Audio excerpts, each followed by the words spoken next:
रह जाएगा। झंडे को डंडे में लगा के रखोगे तो अपना काम आपका हो जाएगा। इसलिए झंडा और डंडा ये मुख आपका एक चिन्ह है। जब धनुर्बाण दिया गया था, तीर भी था और कमान भी थी, और दोनों अलवट लिए रहते थे। और काम जो कितने वर्षों में होता था और कितने क्षणों में हो गया। तो डंडे और झंडे को ये नहीं भूलना। ये एक प्रकार का चिन्ह होता है जो बताया गया उस पर हमेशा ध्यान रखा जाए। जो चीजें बता दी जाती है और उन चीजों का साथ प्रचलन हो जाता, वो बंसी बजाकर काम कर लेते थे। समय समय का एक चिन्ह होता है।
आज का वक्त और समय हम सब लोगों के लिए बड़ा मुबारक है, सौभाग्यशाली। इस संदेश में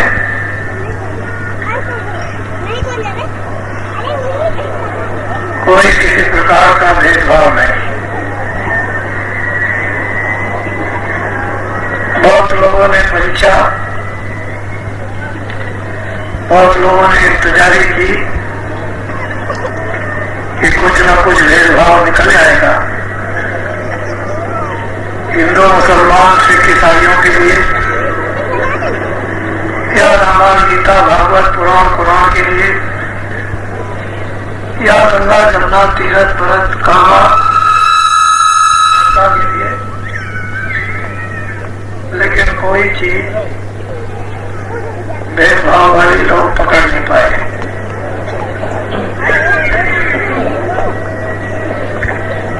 लोगों ने बहुत प्रकार के प्रचार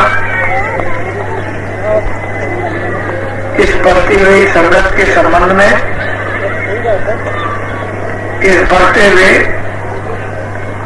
वैचारिक विवेक के संबंध में कह तो बहुत कुछ डाले, लेकिन हाथ में किसी के कुछ नहीं लगा। बहुतों ने कहा कि मुसलमान है, बहुत लोगों ने कहा कि हरिजन है, बहुतों ने हरिजनों से कहा ब्राह्मण है, बहुतों ने और ब्राह्मणों से कहा धोबी है। बातें तो बहुत लोगों में आई, लेकिन उपदेशों को सुनकर किसी के दिल और दिमाग में जमी नहीं। बहुत लोगों ने कहा कि तीरथ व्रत गंगा जमुना नहीं मानते, बहुत लोगों ने कहा भगवान गीता को नहीं मानते। ये सब बहुत प्रकार के लोग आए, उनका कोई उत्तर नहीं दिया और अपने काम में लगे रहे। उस काम से ब्राह्मण शर्मिंदा हुए, अफसोस करने लगे। उस काम से क्षत्रिय शर्मिंदा हुए, अफसोस करने लगे। साधु और महात्माओं ने अफसोस किया और शर्मिंदा हुए। मूल की सबकी जवाबें बंद हो गई।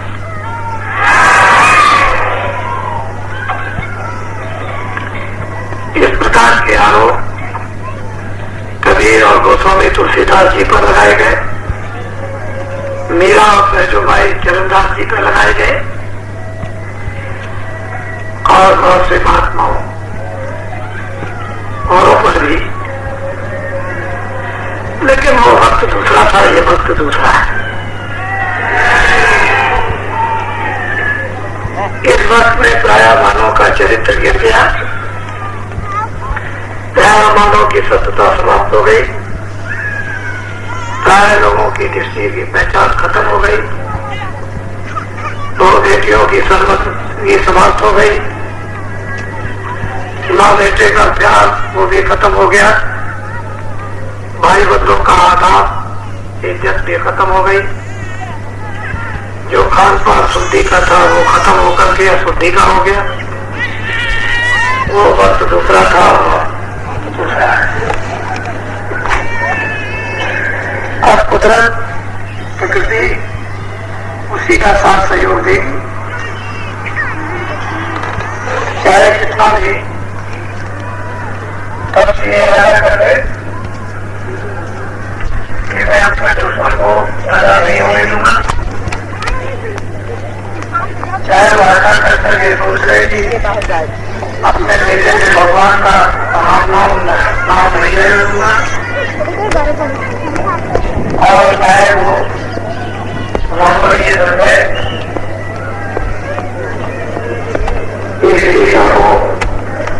लड़का में नहीं ले लूंगा। ये काम कुदरत का है और ये कुदरत उसके साथ काम करती है जिसके साथ नेचर की सत्ता है।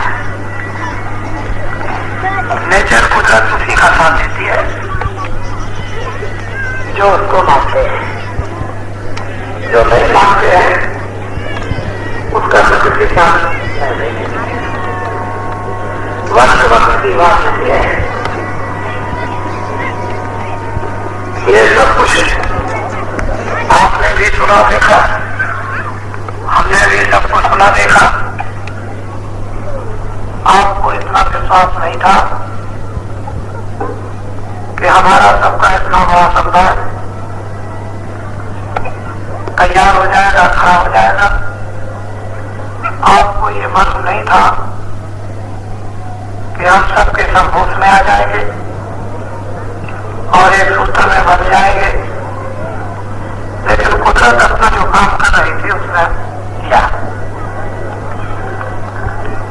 अब ये बात कि हम उसके आने का स्थान दें, उसके आने की प्रतीक्षा करें और उसके आने पर उसका सम्मान, तो आपको बहुत कुछ नेचर प्रकृति देगी, ऐसी ऐसी चीजें देगी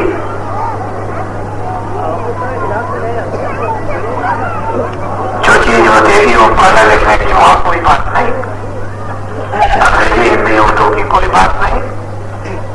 वहां तो वो दिल हृदय, उसमें वो आत्मा,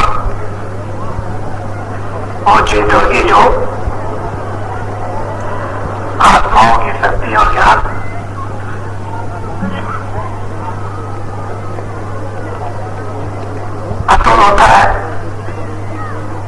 तौल और गिनती नहीं होती। बुद्धि के विचारों की तो एक सीमा होती है, बुद्धि ज्ञानाचार की, लेकिन आत्मा के ज्ञान की कोई सीमा नहीं।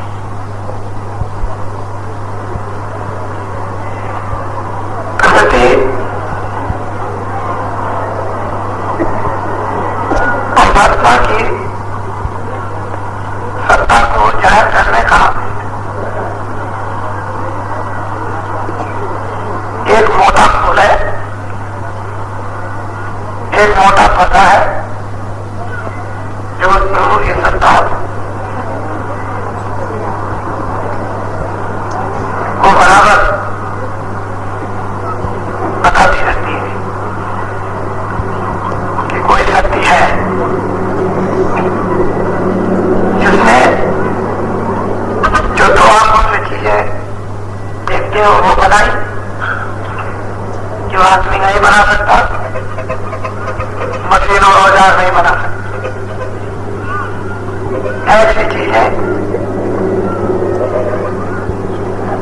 उसने बनाई, उसका बोध प्रकृति कराती रहती है, कुदरत कराती है, नेचर कराती है। नेचर का खेल तमाशा उस प्रभु की सत्ता को लेकर भिन्न होता रहता है।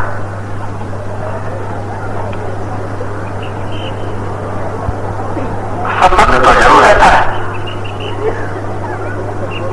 और इसलिए कि उसके प्रकाश में होकर के ये काम होता है।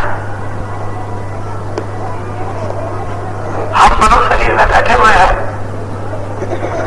जीवात्मा है, लेकिन उसी के आधार पर, उस नाम के आधार पर, शब्द के आधार पर दोनों आंखों के पीछे टिकी है। अगर शब्द का आभास खिंच जाए तो जीवात्मा शरीर में एक क्षण भी नहीं रह सकती।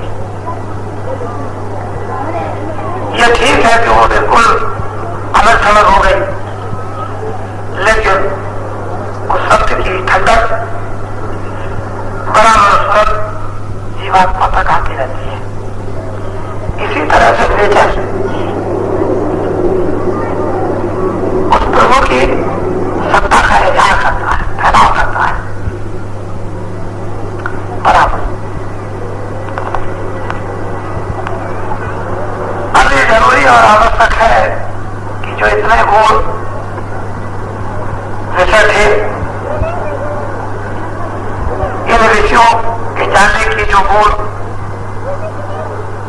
साधनाएं थी, मन बुद्धि चित्त काम क्रोध लोभ मोह अहंकार, इन सबको दमन करने के पश्चात जाना जाता था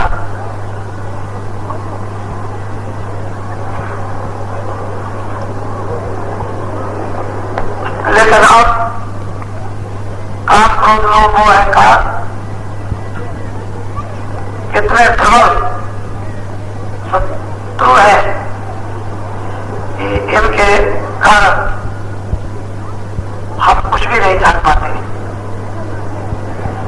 मनुष्य के ज्ञान को भी नहीं समझ पाते हैं तो आत्मा के ज्ञान को समझना अरबों खरबों दूर की बात है। जो जो साधन कराकर महात्माओं ने अपने युग के समय में लोगों को दिया, उससे भिन्न भिन्न नामों से बनाकर सामने रख दिया, और उन सब शास्त्रों में केवल एकमात्र एक ही साधन मन को रोकने का, और मन इंद्रियों के द्वार पर बैठ करके निरंतर भागता रहा। पठन पूजन पाठ जरा देर किया, मन थोड़ा सा क्षणिक रुका, और जैसे ही मौका मिला इंद्रियों के दरवाजों में भाग गया। तो मन को रोशनी करने के लिए काम क्रोध लोभ मोह अहंकार को दमन करने के लिए बहुत प्रकार की क्रियाएं,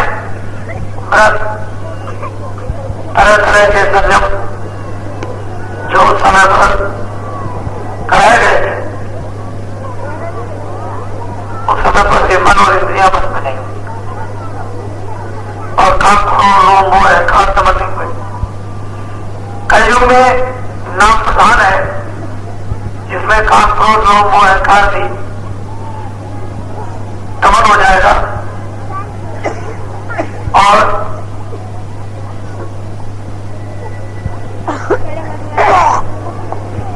बुद्धि भी जाग जाएगी। साथ ही साथ में मन बस में हो जाएगा। क्यों? ये मन रस चाहता है आनंद, और वो आनंद शब्द के साथ नाम के साथ आता है। जब वो नाम को सुनेगा उसमें रस आएगा, उस रस को भी उसका आनंद और मन, इन दोनों को उसका मजा। मन अपने असली आनंद को पाकर चुप हो जाएगा, इंद्रियों के द्वारों पर खड़े और बात के रस्ते का छोड़ दिया, क्योंकि मन उस आनंद में था और उसको छोड़कर के यहाँ आया गया और उसी आनंद की कल्पना करता है कि मुझे वो आनंद मिल जाए जिसको हमने छोड़ा। और मन को जब तक वो की तरफ, जब तक वो त्रिपुटी में नहीं पहुंच जाता तब तक अपने वास्तविक आनंद को नहीं पा सकता। और जब तुरंत और नाम का भेद नहीं मिलेगा, आंतरिक सुरत तत्व की साधना का एक सदगुरु द्वारा नहीं मिलेगा, ये मन कभी किसी का भी बस में नहीं हो सकता। चाहे चारों में और भारत और चल का फिर भी ये मन बस में नहीं होगा। बस एक ही इसके बस में करने का कलयुग में उपाय सत्य की कमाई, दूसरा कुछ इस सत्य की कमाई में कोई झगड़ा झंझट नहीं, कोई तरह के घटना नहीं, सीधा सीधा मामला है कि वजन पर बैठ जाओ, ध्यान पर बैठ जाओ, मन को बुद्धि को चित्त को साथ रखो, दरवाजे को खटखटाओ, ध्यान देकर आवाज को सुनो या ध्यान देकर के आंखों से देखो तो फौरन आधार मिल जाएगा। सुनने भी लगोगे और देखने भी लगोगे। मन देखने पर चुप, मन सुनने पर चुप, उसे अपने मजे का आवाज होना चाहिए, सबसे उसका वो रस लेने वाला मन रसिया बन जाता है, इंद्रियों के दरवाजों को छोड़ देता है। फिर उसको अपने आनंद की, अपने ज्ञान की, अपने पराकाष्ठा का जब उसको होने लगता है तो फिर उसको घृणा आती है कि मैं कहां पड़ा था, तो यहां कुछ नहीं था। जब तुरंत सपनों से नीचे उठाई गई और वहां से महासुन से नीचे 10वें द्वार में और 10वें द्वार से नीचे त्रिपुटी में ब्रह्म स्थान पर जहां जाई गई, वहीं पर इसको कारण कपड़ा पहनाया गया और कपड़ा जब डाला गया तो मन को वही मन का भंडार था इसके साथ लगा दिया। फिर जहां नीचे, फिर जब नीचे उतारी गई उसे जल कमल में सूक्ष्म, फिर स्वर्ग में कुंठ में लिंग और मृतलोक में स्थूल, ये 4 कपड़े पहना दिए गए। अब यहाँ स्थूल शरीर में इंद्रियों की उस लपेट में आनंद तो नहीं है, लेकिन क्षणिक ठंडक का आवाज होता है, क्षणिक, और फिर उसके लिए चलायमान हो जाता है। तो ये कितने बार उस क्षण आनंद के लिए कांक्षा करते करते उसमें फंस गया। अब ये इतना कमजोर हो गया है, मन इतना गिर गया, घुटना टेक दिए उसने कि वो अपने आप नहीं हो सकता, उसको गुरु का पद सूरत को दिखाइए, मन को दिखाइए। और जब तक गुरु वचन सत्संग सुना कर संसार की हर चीज को सामने रख कर और जब इसको ग्रहण कराते हैं और धीरे धीरे अंतर में जब वो भजन और ध्यान कराते हैं, तब ये जाकर के फिर अफसोस और पश्चाताप करता है, तब उसको इस संसार के पदों से जला होती है और तब वो उधर को चलता है।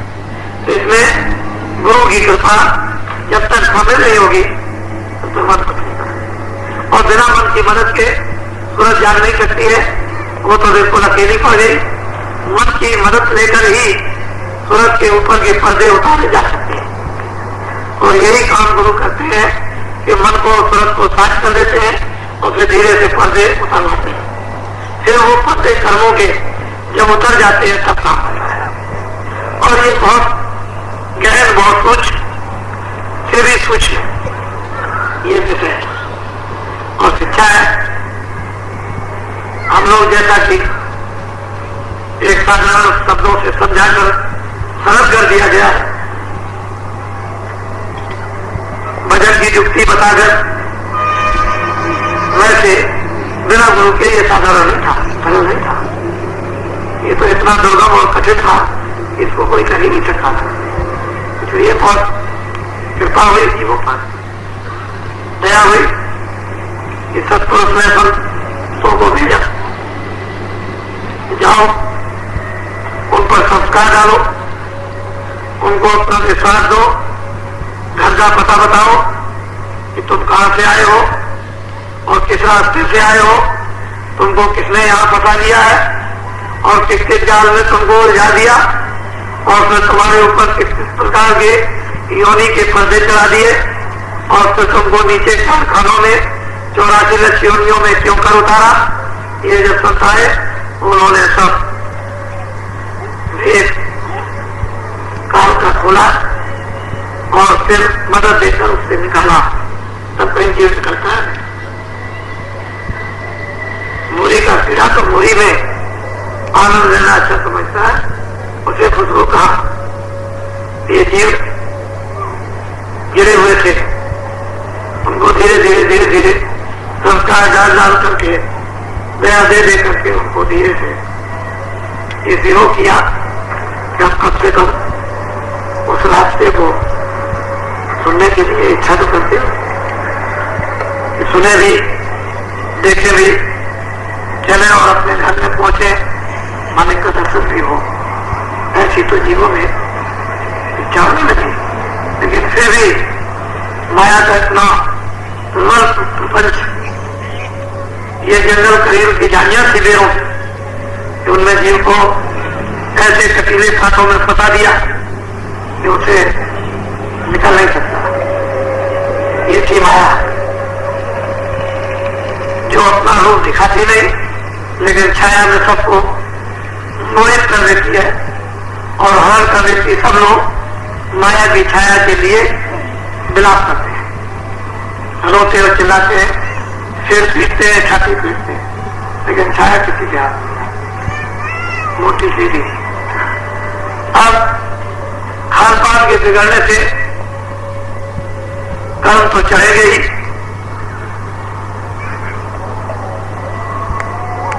हत्या करोगे और ये कहोगे कि हम उसूली और नहीं चढ़ा जाएगा, ये नहीं हो सकता। जो हत्या करते हैं उनको सूली पर चढ़ना ही पड़ेगा। काल की विशाल सूली वो तो इतनी अमृत सूली है कि उसको तो चढ़ना ही है। इसलिए कहा कि दया करो, रहम करो जीवों को। मनुष्य मकान पाकर, मनुष्य हृदय पाकर, पंच भौतिक शरीर पाकर, बुद्धि को देकर अन्य जीवों पर दया करो। दया करोगे सूली पर नहीं चढ़ना होगा, नहीं दया करोगे सूली पर चढ़ना होगा। या लोग सूली पर चढ़ा देते हैं तो जो अज्ञान में कि हमको कोई नहीं देखता है, हाँ ये काम करते हो, सूली पर तो चढ़ नहीं होगा। और वो सूली एक दिन की तो नहीं है, एक बरस की तो नहीं है, वो तो क्षण क्षण पर सूर्य पर चढ़ाएंगे, उतारेंगे, चढ़ाएंगे, उतारेंगे। तो ये कर्मों का बड़ा रहस्य गोपनीय है। वो जग जाने जो जिसका उस मालिक से संबंध हो गया वो ऐसा है, वो राज को जानते हैं और कोई नहीं जान सकता। हम लोग तो अंधकार में बैठे हैं, क्या मालूम कि क्या हो रहा है, ये कुछ पता नहीं। आप लोग सब ये कलयुग की एक छोटी मोटी सेवा, किसी प्रकार की भी सेवा लेकर आज के युग में जीवात्माओं को जगाकर और उस नौका पर नाम रूपी जहाज पर जीवों को सवार करते हैं और तब पार उतारते हैं। तो कोई ना कोई सेवा वो तो दमन होना ही चाहिए। कर्म तो जलना चाहिए, धुलना चाहिए। कैसे जलेंगे, कैसे दमन होंगे, कैसे धुलेंगे, और कोई ना कोई जरिया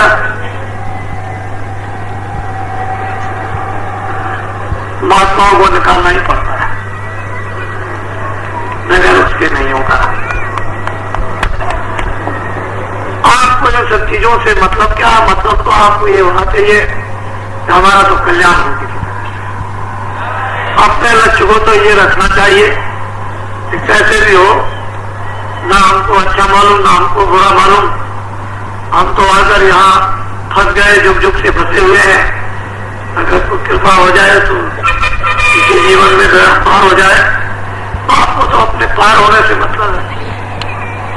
कोई क्या कराता, कोई क्या नहीं कराता, क्या कराएगा क्या नहीं कराएगा, वो तो एक खेल है, तमाशा है, वो तो बहाना है, जिंदगी रोजी बहुत बहाने।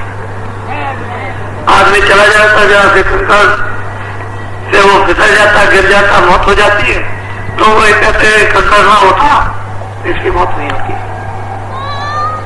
तो उसके लिए बहाना था। इसी तरह से किसी न किसी वसीले से रोजी मिल जाती। लोग नहीं समझते हैं कि बात की रोजी तो उसे देना ही, पहले रोजी और मौत बहाने से मौत हो जाती है। इसी तरह से महात्माओं को कोई न कोई काम बहाने से देना होता है, और आपको उस काम से देश में मानव को कीर्ति मिलती है, मानव को साथ मिलता है, मानव को विश्वास मिलता है, मानव में हिम्मत आती है, मानव वीर और बहादुर बनता है, मानव को ज्ञान होता है। और अगर मान लो कोई बहाना ना हो तो कुछ नहीं, फिर आगे का रास्ता सब मनुष्य का बंद हो जाएगा, तो कोई भी काम नहीं करेगा। इसलिए कर्म क्रिया आवश्यक और जरूरी है, और उसी में से कोई ऐसी कर्म क्रिया बहाने हिलने की निकाल दी जाती है कि जिससे काम हो जाता है। तो आप तो बराबर ध्यान रखो कि ये आपका देश नहीं है, सत्यलोक से आए थे, सतपुरुष आपका पिता, घर बहुत दूर है, उसकी आवाज आ रही है, उसी पर कौन पुरुष, उसी पर पार ब्रह्म, उसी पर ब्रह्म, उसी पर निरंजन भगवान, सब के सब उसी धुराधार पर टिके हुए हैं, और इस तरह से वो धुरा घूम रहा। मेरी तरफ देखो, इधर कुछ नहीं दिखाई देता, लेकिन उधर में इतनी तेज रफ्तार से घूम रहा है इस तरह से कि उसके चक्कर को कोई अनुमान नहीं लगा सकता। ये ऐसे होता है। उसी पर बैठ करके निरंजन भगवान ब्रह्म और पारब्रह्म और सोल को ये सब के सब उसी पर जुड़ रहे, सारा का सारा ब्रह्मांड, अनेकों त्रिलोकियां, अनेकों ब्रह्मांड, बेशुमार ब्रह्मांड, बेशुमार त्रिलोकियां और कितने बेशुमार ईश्वर और बेशुमार ब्रह्म उसी पर एक तरह से झूल रहे। उसकी एक आवाज तुम्हारे आंखों के सामने टिकी हुई है, उसी को चरण कमल कहते हैं। उसमें सुवास भी है, सुगंधी प्रकाश भी है, उसमें आनंद भी है, उन्हीं चरण कमलों में शक्ति भी है और वो बहुत चमकते भी है। वो सतपुरुष की सीधी आई है धार और वहां तुम्हारे आंखों के सामने टिकी हुई है। बस वो सिर्फ इतना पर्दा पड़ा हुआ है, अगर वो पर्दा हट जाए तो मुसलमानों में उसको कहते हैं दूज का चांद। हिंदुओं में रामायण में कहा है कि यानी नख जरा सी ऐसी नख पान गणित होती, उधर दूध का चांद होती है नख, लेकिन उन्होंने दूध का चांद वर्णन किया है बड़ी एक तेज धान थी, जरा सी चमकती हुई। ऐसे उन्होंने कहा नख मान गण, वो नख चमकता है, रोशन है और ऐसा मालूम होता है कितनी मणिया उसमें गुथी हुई है, लेकिन वो चरण कमल सतपुरुष की सतलोक की वो धान से चली जाएगी और तीसरे दिल में आकर टिक गई और टिकी हुई है। और जब तक वो रहेगी तब तक ये सारा का सारा ये भूमंडल और आंतरिक बड़े बड़े मंडल ये सब टिके रहेंगे और सत्पुरुष से वही से अपनी आवाज को ऐसे बंद कर ले सत्पुरुष से, तो न ब्रह्म रहेंगे, न देवी, न देवता रहेंगे, न ब्रह्मा, न विष्णु रहेंगे, न स्वर्ग, न वैकुंठ रहेगा, न ईश्वर रहेगा, न पारब्रह्म। क्षणों में पलट के मारते हुए कुछ नहीं, न जल, न पृथ्वी, न आयु, न सूरज, न सितारे, न चांद, न यहाँ कोई आदमी, न ये समुद्र रहेगा, न पृथ्वी, न ये पार रहेंगे, कोई चीज नहीं। तो इससे पता चलता है कि उस धार में कितनी शक्ति है। वो हिटोला है, उसी में बैठ करके कितने ब्रह्मांड बराबर ऐसे झूलते रहते हैं। ये यहाँ से पैकर्मा चक्कर नहीं लग रहा, वो धुरा से ही चक्कर लग रहा, वही से। तो सतलोक के ऊपर में अलग लोक और अलग लोक के ऊपर में अगम लोक और अगम लोक के ऊपर में अनामी लोक। उन लोगों की कोई उपासना नहीं होती है, सिर्फ सतलोक तक की उपासना है।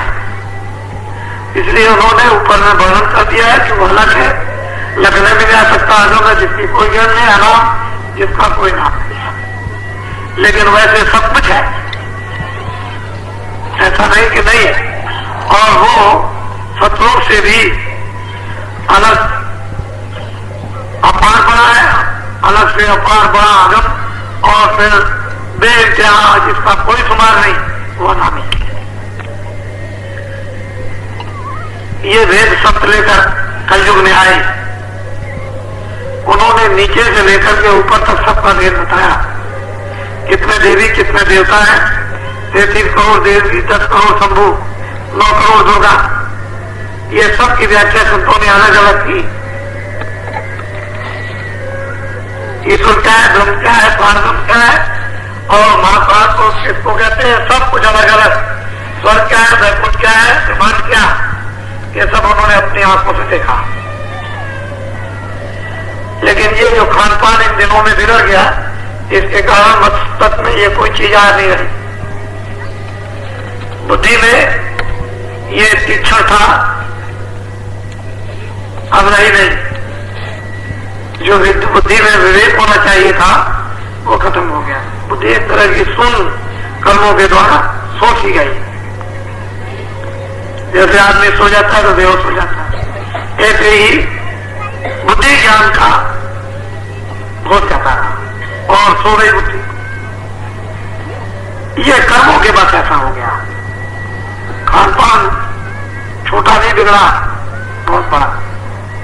किसी को ये नहीं मालूम है कि किसका मुर्दा खाना किसका नहीं खाना। या तो ये धुन पड़ी हुई है कि किसी का मिल जाए खाना, ये नहीं कि वो मुर्दा फेंका जाता।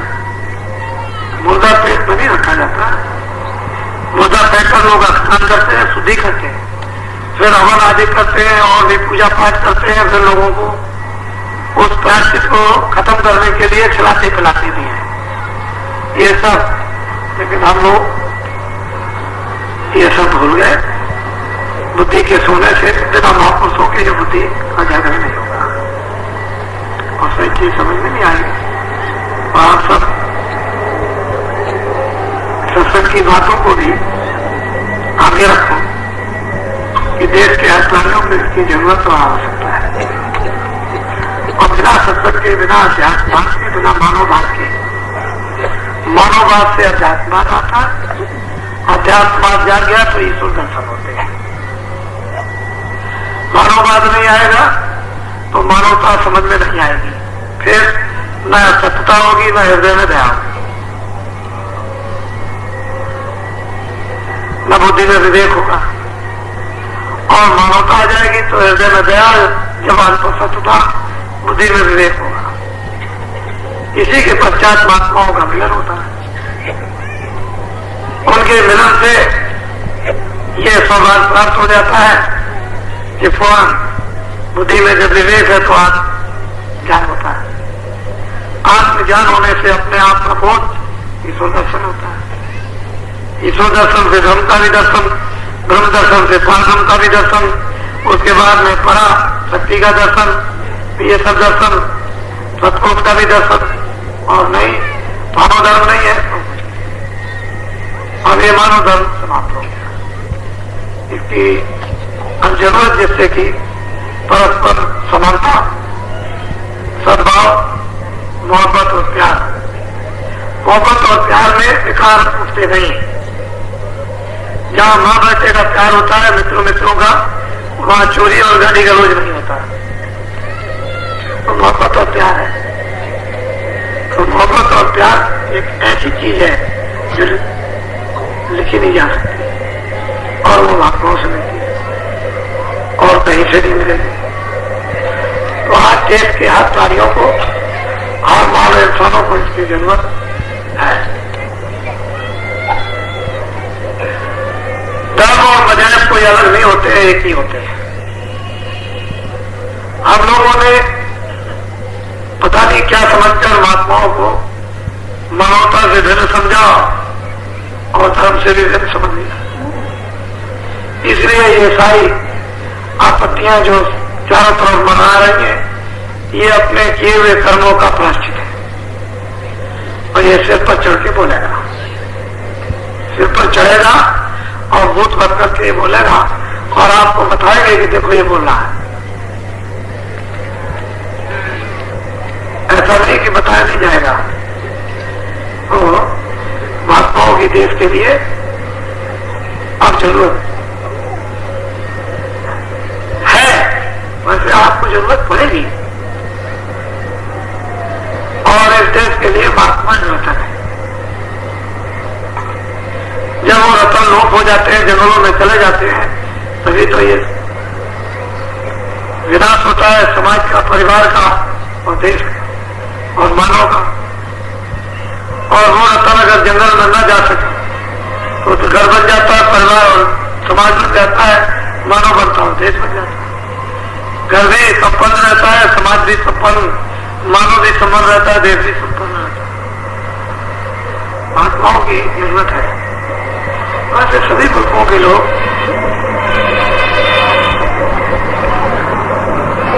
महात्माओं की इज्जत तो करते थे, लेकिन भारत में तो उसमें प्रधानी है। तो आप सब सत्संग को आगे रखो, सत्संग को आगे रखोगे, भगवान को याद करते चलोगे, निकलने का निशाना बनाए रहोगे, बड़े बड़े पहाड़ गिर जाएंगे, बड़े बड़े पर्वत धराशायी हो जाएंगे। तुम अपने काम में तो लगे रहो।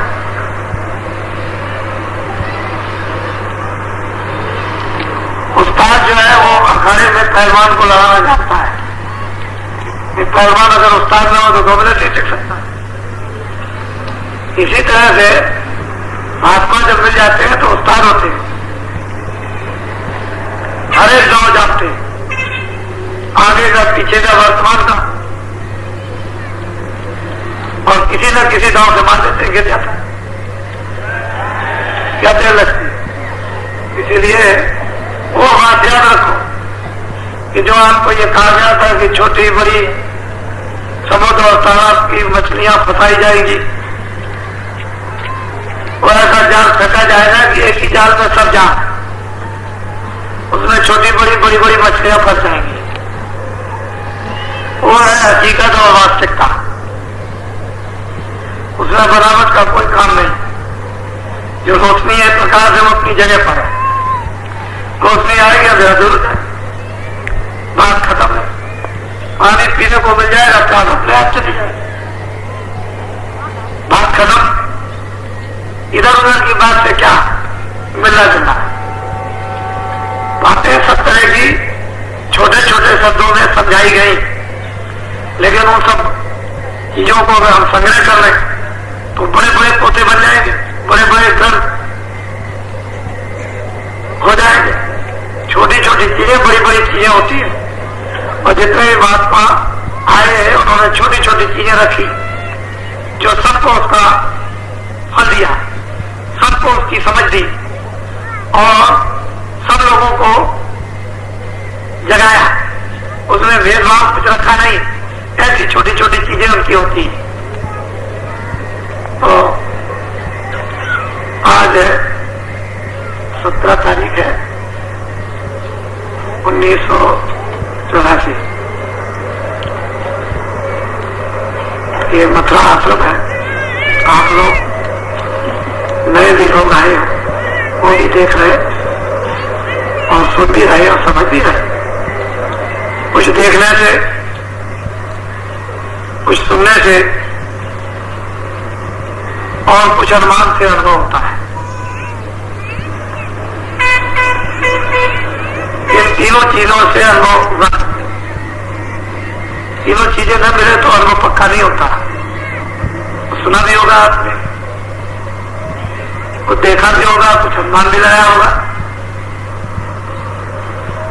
फिर जो चीजें अनुमान की होती हैं वो अनुमान की तो अंधेरे में हो सकती हैं, लेकिन सुनी और देखी किस बात का अंधेरा जो सामने देख के सुनते हैं और वही अनुभव पक्का होता है। तो आप यदा कदा जहां जहां भी कार्यक्रम हो, ऐसी भीड़ें सब जगह पर हो रही है। कहीं भी किसी जगह भी जाए, भीड़ का कोई शुमार नहीं है और भीड़ का आपको हिसाब नहीं। हम कुछ भी किसी को न बताएं और सीधे चले जाए तो हमको सब पहचानते हैं। बस उतरे नहीं सड़क पर, बस पेशाब करने की जाएगा जब मेरी मांग हो जाएगी। जब तक मेरी मांग नहीं होगी तब तक तुम्हारा काम सफल नहीं होगा। ये तुम्हारी बातों से, तुम्हारे काम से, तुम्हारे आंख से, तुम्हारे भाव से जब लोग सुन लेते हैं तो वो यही प्रार्थना करते हैं कि एक दफे बाबा जी को दे आओ। मैं उनके मुंह से दो शब्द सुनना चाहता हूं और कुछ नहीं। उन्होंने समझ लिया, उन पर इतना ज्यादा तुम्हारी बातों का दबाव पड़ा, यानी तुम्हारी बातों का दबाव नहीं पड़ा, प्रकृति का दबाव पड़ा। बस वो इतना जानना चाहते हैं कि बाबा जी की एक मोहर लग जाए, बस वो इतना ही, कुछ और कुछ नहीं, बस मोहर ये होता है बाबा जी को। लेकिन मैंने इस गुप्त दौरे में और अभी जब गया तो मैंने यही लोगों से कहा कि आपने लोगों से ये मांग रखी कि बाबा जी को ले आओ, और तो मैं आ गया, लेकिन दोबारा अगर इतनी जल्दी मांग करोगे तो नहीं आ सकता, क्योंकि देश में गांव बहुत है, शहर बहुत है, 365 दिन होते हैं, तो मैं इतनी जल्दी नहीं मिलूंगा। अब ये जरूर है कि वही लोग मेरी बातें आपको सुनाएंगे, उन्हीं पर यकीन करना पड़ेगा, विश्वास करना होगा। तो ये सब चीजें आपकी सफलता है। वैसे मैं तुम्हारे अंदर वो भाव नहीं जगाना चाहता हूं जिस भाव से क्षमा में सब कुछ कर दिया जाए। अरे अगर वो भाव जगा दिया जाए तो क्षमा में कुछ का कुछ हो जाए। ये समझ लो आप, मैंने कभी भी उस तरफ को अपनी दृष्टि नहीं घुमाई। नहीं, मैं भी वीर बनाना जानता हूं, ऐसी बात नहीं है। मैं भी शहीद बनाना जानता हूं, ऐसी बात नहीं है। मैं भी त्याग कराना जानता हूं, ऐसी बात नहीं है। मैं दरबार छुड़ाना भी जानता हूं, राजगद्दी भी छुड़ाना जानता हूं। उधर हमारी दृष्टि नहीं है। हमने जो कोई अपना कदम रखा है वो मानव मात्र के हित का, उसमें सबका मुफीद फायदा लाभ रखा। ऐसी बात नहीं है कि लोग ये समझते हो कि, और हमको आप देखते रहते हो तो परिश्रम इतना उम्र होते हुए भी करता रहता हूँ, वहां उससे जरा पीछे नहीं हटता हूँ। किसी भी प्रकार का भी परिश्रम हो मैं बराबर करता रहता हूँ। आप देखते हो यहाँ सब जो लोग रहते हैं देखते रहते हैं, आप इतना परिश्रम नहीं कर पाओगे। आपको तो इतना तो कर लोगे कि हुक्म दे दिया उसको कर डालोगे, लेकिन हुक्म बंद हो गया तो नहीं कर पाओगे। ये बात है। तो इसलिए ऐसा नहीं है, लेकिन हम उस तरफ को अपने निगाह नहीं रखेंगे। काम वो है कि भाई सांप मर जाए लाठी टूटे नहीं, काम हो जाए। वही काम सफल होता है कि किसी का कोई नुकसान ना हो, समझ गए। अरे विकास चले जाए, समझ गए। और मतलब ये है कि क्या से मारना, विकास दूर हो जाए। काम मतलब ये अपनी जगह पर काम हो जाए, लोगों को काम का आराम हो जाए। बात मोटी है तो वो चीजें आप ऐसा मत समझ लो कि नहीं है। और पागल बनाना भी जानता हूँ कि चलो मैं पागल भी बना लूं, ऐसी बात नहीं है कि मतलब यह कि बात करता है किसी तरह। तो जो इतने बड़े जन समुदाय को लेकर और घूम रहा है चारों तरफ में, समझना चाहिए ये छोटी चीज नहीं है। तो आप मैं तो यहाँ पर सत्संग अभी समाप्त करूंगा। और ये लोग जो 10 शादियां सुबह हो गए 10 साल तो फिर करके आ सकते। तो वास्तव में यह है कि जब उधर ध्यान बढ़ जाता है तो आपका नुकसान होता है। तो हम बात चाहते थे ध्यान में आज सत्संग आपको मतलब करना चाहिए और वो उससे ठीक रहता है। तो हम यहाँ सुबह भी कहा थे उसको कोई बात नहीं है, अभी करने तो वो तो हो जाएगा काम। जब जिस काम के लिए आया हो इसलिए काम को करना चाहिए। जो अपने बात में कुछ लोग देखने की दृष्टि से नए लोग आए थे कि चलो बाबा जी का आश्रम देखेंगे, उन्होंने अपनी आंखों से देखा और उनको नामदान जो मिला वहां भी मिला, उनको यहाँ भी मिला। जिन लोगों ने वहां नहीं ले पाया था, जिनके यहाँ गए थे उन्होंने यहाँ ले लिया। वैसे तो मैंने वही बसा की ताकि उन लोगों को कम से कम ये कहने का अवकाश न मिले कि हम इस वस्तु से वंचित रह गए।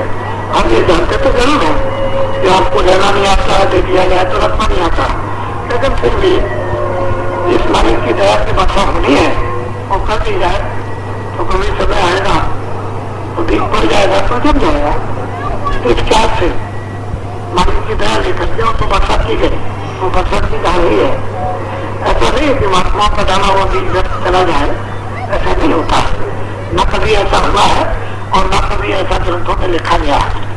जो महात्मा परिश्रम करते हो बीज डाल देते हैं, वो तो बीज नष्ट होने वाला नहीं होता। जब उसका समय आएगा तो समय पर जम जाएगा और बीज का चलेगा पौधा धूप बन जाएगा, वो तो फल लगेगा ही, इसमें कोई संदेह नहीं है। तो आप सबके सब जो नए लोग आए हुए हैं वो इन विचारों को लेकर के जाए कि परिवर्तन होगा, ये रुकने वाला नहीं है, इसको ध्यान में रखें। साथ ही साथ धर्म की स्थापना होगी। लोगों को मालूम नहीं है कि किस धर्म की स्थापना होगी और धर्म नाम किसका है। सज्जनों की रक्षा होगी। लोग ये भी नहीं जानते कि सज्जन किसको कहते हैं और किसकी रक्षा होगी। मैं तो ये जानता हूँ कि असल में ये बातें आपके समझ के बाद जिनका खान पान बिगड़ गया वो इन सब चीजों को नहीं जान सकते कि धर्म क्या है और सज्जन क्या है और धर्म की कैसे स्थापना होती है, सज्जनों की कैसे रक्षा होती है। और वे ये भी नहीं जानते कि दुष्ट किसको कहते हैं, उनको ये भी पता नहीं है, वो लोग नहीं जानते इन सब चीजों को, इसलिए परिवर्तन होगा, इसको कोई रोक नहीं सकता। एक ऐसी भारी तकलीफ होने वाली है, एक भारी से भारी विकराल तकलीफ जो मनुष्य है उस समय पर जैसे आदमी जल जाता है तो तिलमिला जाता है, इसी प्रकार से एक तकलीफ आएगी, उसमें एकदम तिलमिला जाएगा और उसी समय पर महात्मा फकीरों की बड़ी भावहीनी पुकार होगी, महात्मा फकीरों की।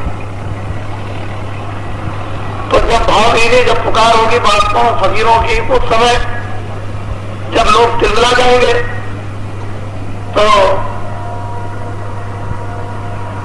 उसका अड्डा होना चाहिए, जगह जगह उसका स्रोत होना चाहिए, उसके नाले होना चाहिए, उसकी शाखाएं होनी चाहिए।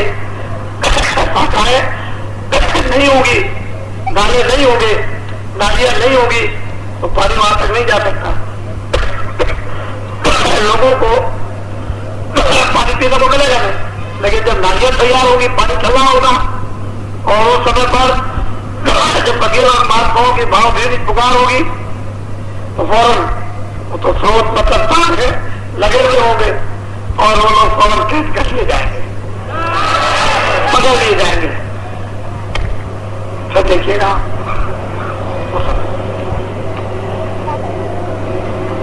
तो ये छोटी चीज है जरूर, लेकिन उनको छोटा पर समझ गया। तो आप झंडा और झंडा जब सुने यहां से पद यात्रा होगी, ये सब हिंदुस्तान में सब लोग आपकी नकल कर रहे हैं, कोई बात कहेंगे सत्संग में तो नकल करेंगे। हिंदुस्तान के लोग बड़े नकल किए, जानते पूछते कुछ नहीं और नकल फौरन नकल करेंगे, और उस नकल से मतलब वो शिकार हो जाते हैं, वो नकल उनकी काम नहीं करती। समझ लो आप अच्छी तरह से, तो किसी की नकल नहीं करनी चाहिए। जो भी हम जहां जहां बोलते हैं वहां वहां लोग नकल करते हैं, अब हमको कहने की जरूरत नहीं है, आप इसको कहना नहीं चाहते हैं, लेकिन नकल नहीं करनी चाहिए। जो तुम्हारे पास क्षमता करो, दूसरे की नकल करने से काम होने वाला नहीं। हम किसी की कोई नकल नहीं करते, आपको नकल करने की कोई जरूरत ही नहीं। क्यों किसी की नकल करें? जो बात है वो सामने होनी चाहिए, एक सीधी। तो जो कुछ भी कह रहे हैं वो सब पक्की नकल हो रही है, और उसका परिणाम सीधा नहीं उल्टा हो रहा, सुखदायी नहीं दुखदायी हो रहा है। आप लगे रहो, आपके काम से लोग घबरा जाएंगे। मैं आपको बता देता हूं, इतनी बात जरूर है कि जिस तरह का काम आपने 1.5 महीने किया है, किया कुछ नहीं, वो तो जबरदस्ती मतलब यह है कि वो इस तरह की मालिक की दया तो आज थोड़े बहुत मतलब ये लगे, लेकिन अपनी इच्छा के साथ अभी पूरा काम नहीं किया। वो जो 3 साल आपके जो बाकी पड़े हुए हैं उनको थोड़े दिनों में पूरा कर दो, उनको पूरा करना पड़ेगा, तो पीछे से मत करना। हाँ, वो पूरा करना है, ऐसी दौड़ लगाओ कि दुनिया के दिल और दिमाग बदल जाए, ऐसी दौड़ मारो, काम ठीक हो जाए। क्योंकि दुनिया का इंसान जानने वाला है, ये अब सो नहीं सकेगा, अब जगेगा, और अब ये भ्रम से रहित होगा, भ्रमित नहीं होगा, लेकिन आपकी दौड़ हो जानी चाहिए। और तो मैं परसों 19-20 को आपको बताऊंगा, आप लोग सब टैप ले चलना, जिनके पास टैप है कोई छोड़ना नहीं, और एक एक कागज कलम जरूर साथ रखना। जो पढ़े लिखे हो वो कागज कलम बिल्कुल रखना, जिनके पास टैप ना हो अक्षर भाई अक्षर फोड़ लिख देना, मोटे मोटे शब्दों के कोई ज्यादा नहीं, जल्दी का काम नहीं, मोटे मोटे होंगे उनको ले लेना। कल पद यात्रा होगी। ऐसे 84 कोट में 4 गांव में था, वृंदावन, मथुरा, बरसाना, नथा, 4 गांव ऐसे 84 कोट में। लेकिन अब वो इसकी बात अगर कहूं तो आपको अच्छा नहीं लगेगा। तो ये भी मतलब है कि 84 कोस में परिक्रमा है। तो भरतपुर तो वो तो 84 कोस थी, ये 24 मील महांतर है। ये कोई दूर नहीं है, तो छोटी सी मील है 12 कोस, और वो 84 कोस की होती है यात्रा। वो यात्रा लोग बरसात में करते हैं, पानी बरसता होता है, बड़ी तकलीफ होती है। आपको क्या तकलीफ? यानी आपकी तो 12 ही कोस की है। तो यहां से सुबह नहा सके, अपनी अपनी गाड़ियों में जो भी सामान है, खाने पीने का जो भी है, बस उन्हें रखें। क्योंकि साथ में जाओगे, पैदल जाओगे तो जरा बोझा रहेगा, तो और सामान उसमें रख दो, उसमें चला जाएगा गाड़ियों में, जो कुछ भी हो उसको। और जो गाड़ियों से जाएंगे और लोग तो ले जाएंगे अपना, झंडा झंडा साथ रहेगा। सुबह तो रहता है शाम 8 बजे यहाँ से रवानगी हो जाएगी। जब पढ़ेंगे लोग सुबह, आप लोग पहले से तैयार अपने कार्य से निवृत्त हो जाना। जो लोग जाएंगे उससे लाए, जो अभी आज का जो भंडारा हुआ, जो प्रसाद आपने लिया, इतने लोग आए और बाहर के शहर के और गांव के भी लोग बहुत आ गए। लेकिन ये सब कुछ है अच्छी तरह से प्रसाद लेने के बाद मुझे आगे खबर लगी कि 10,000 आदमियों का भी रखा हुआ था। मुझे गणेश प्रसाद जी ने बताया। कहने का मतलब यह है कि भंडारे में कभी कभी होती नहीं है। हमने भी ऐसा सुना था कि महात्माओं के महापुरुषों के जब भंडारे होते हैं उसमें कमी नहीं होती है। लेकिन अब यह है कि तुम उनको जानते नहीं हो, इसलिए वो कमी समझते हो और कमी नहीं होती। आपने दिल्ली में देखा होगा कि जब आपने प्रसाद लिया तो वहां भी कोई कमी नहीं थी। पिछले दफे में हुआ था दिल्ली में, तब भी कोई कमी नहीं थी। तो जहां जहां भी आप देखते हो वहां कोई कमी नहीं होती है। लेकिन ये कि वहां प्रसाद बन जाना चाहिए। प्रसाद नहीं बनेगा तो फिर ठीक। तो आज का जितना भी प्रसाद था ये सब गणेश प्रसाद जी की तरफ से था। और वो मतलब ये है कि उन्होंने एक मकान बनाने का भी एक संकल्प कर लिया और वो भी एक शुरू हो गया। तो खैर वो तो कभी कभी आएगा, लेकिन बाकी लोग आते जाते रहेंगे और ठहरेंगे। लोगों को आना मिलेगा, वो तो होता ही है। परमार्थ का तो यही काम होता है उसमें। तो धीरे धीरे ये सब चीजें समय काल पर सब धीरे धीरे धीरे धीरे धीरे धीरे चलते चलेंगे, आगे चलेंगे। अपने को भी देखो, हमको भी देखो और औरों को भी देखते चलो। अपने को भी देखोगे, हमको भी देखोगे, औरों को भी देखोगे, तो सबने एक दूसरे में जल और मिश्री की तरह से समा जाओ। मिश्री अपना रंग बदल देगी और वो पानी अपना रंग बदल देगा, मिल जाएंगे एक दूसरे में। ऐसे ही है बड़े जल की सोच, ऐसे ही वो मिलता है मालिक, ऐसे मिला करता है। तो सुबह के लिए आप तैयार हो और वहां लोगों को आशीर्वाद मिलेगा। और जो भी कार्यक्रम 2 दिनों में होंगे वो वहीं पर आपको सब मालूम हो जाएगा, यहाँ हमने कुछ नहीं कहा।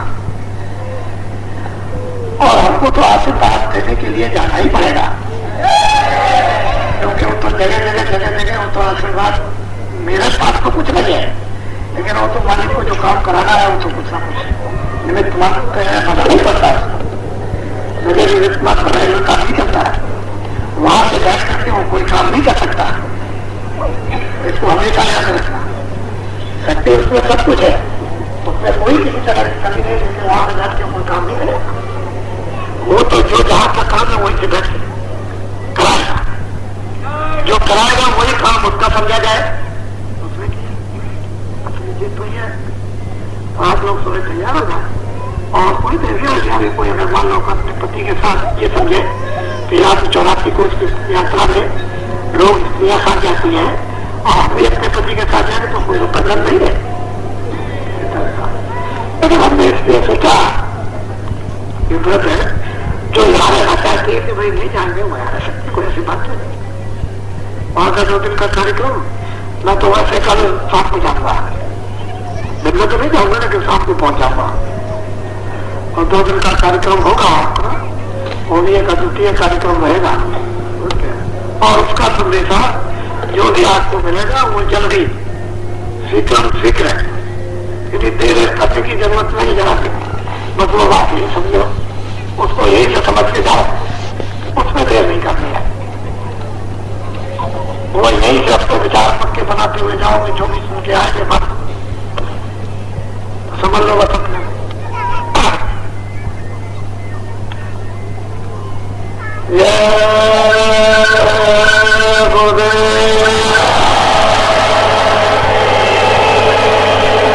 देखो मेरी बात फिर सुन लो। जो लोग यहाँ बोरा पहने हुए हैं फिर बोरा उतारना है, पहले समझ लो। हमको आप ये समझते हो कि बाबा जी खुश हो जाएंगे और बाबा जी के आंखों के सामने से हट जाएंगे तो बाबा जी अंधे हो जाएंगे, समझ गए, और हम वहां कपड़ा पहन लेंगे, इससे बाबा जी खुश होने वाले नहीं। न मालिक खुश होगा न बाबा जी खुश होंगे। मोटी बात को समझ लो अच्छी तरह से। यहां तुमने हमको दिखाने के लिए, लोगों को दिखाने के लिए पहन लिया तो वहां पहन लेना।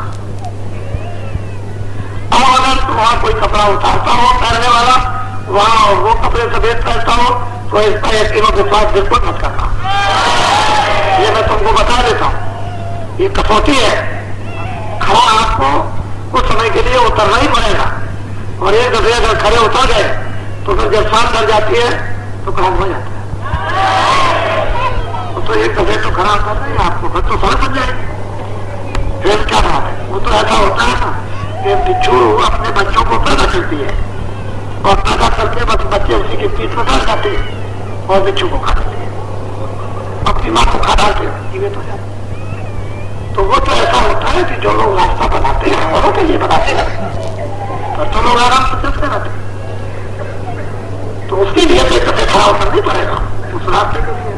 ऐसे कमजोर और मुश्किल लगे तो क्या होगा, कहोगे हम तो बाबा जी के हैं, हम तो उस मालिक के, हमने तो तन मन और सबको दे दिया है, न तुमने धन दिया न मत दिया न धन दिया। और गुरु महाराज हमारे कहा करते थे, स्वामी जी अपने आप को तन्मय कर दे दिया। तो एक महात्मा जी के पास में सेवक गया और वो चला जा रहा था घी का तेल लेकर के, ठंडी का मौसम था, महात्मा जी सुल्फा पी रहे थे तो उनका महाराज बहुत ठंडी लगी हुई है, जरा आपको भी मार देने दीजिए। तो उनका ले पी लो, तो उसको भी पी लिया। जब वो पूछा इसमें क्या चलेगी, किसका चलेगा आपका, तो ठीक है दिमाग से कोई बात नहीं, बिरिया पी के कहा महाराज भाषा भी चले जाओ। तो तीनों खाने लगा, उनका देखो खाने तो मेरा, तूने कहा था कि नहीं ये आपका, इसको तो ये बात है। और उसने कहा कि मैं काम पकड़ता हूँ, ऐसा कभी नहीं कहूंगा कि ये आपका है। तो तनवन दिया तो भर किया, यदि तनवन दिया तो तुमने बहुत अच्छा किया कि दे दिया, जो कहोगे मैं दिया तो बहुत सही रमा। अगर ये कह दिया कि मैंने दे दिया तो बड़ी बात पड़ेगी। तनवन दे दिया तो तुमने बहुत अच्छा किया कि दे दिया, तनवन दोगे तो इसलिए कि कोई बुरा काम नहीं करता, और जो कहो मैंने दिया तो बहुत कहोगे मां, तब तो बात। तो बहुत से लोग ऐसा कह देते हैं कि नहीं ये तो तनवन और धन मानता है, वो कहते हैं अच्छा भाई हमको दे दो, कहने महाराज अरे महाराज ये सब ये तो नहीं कहा होता है, तनवन मतलब ये कि धन मतलब है, ये तो कहा जाता है, ये तो व्यवहारिक शब्द है, ये बात है सब ऐसा नहीं। जो काम अंदर हो वही बाहर हो जाए, तभी तो सब कुछ भेदभाव खत्म हो जाता है। भेदभाव खत्म होता है तो सिस्टम तो जब सामने नजर आने से मान लेगा तो क्या होगा। अच्छा तो कराई, वैसे सफेद कपड़े पहनो, कोई हर्जा नहीं, हमारे पास बाबा कोई बात नहीं, हम वैसे लेकिन ये कि आपने लिया वहां उठा दिया, ये ठीक नहीं, ये अच्छी बात नहीं है। क्योंकि उसका क्या रहता है, उसका राज क्या है, ये आपको मालूम नहीं, क्योंकि तुमको तो बताया क्यों बताया, अभी बताने की उसकी जरूरत ही क्या है।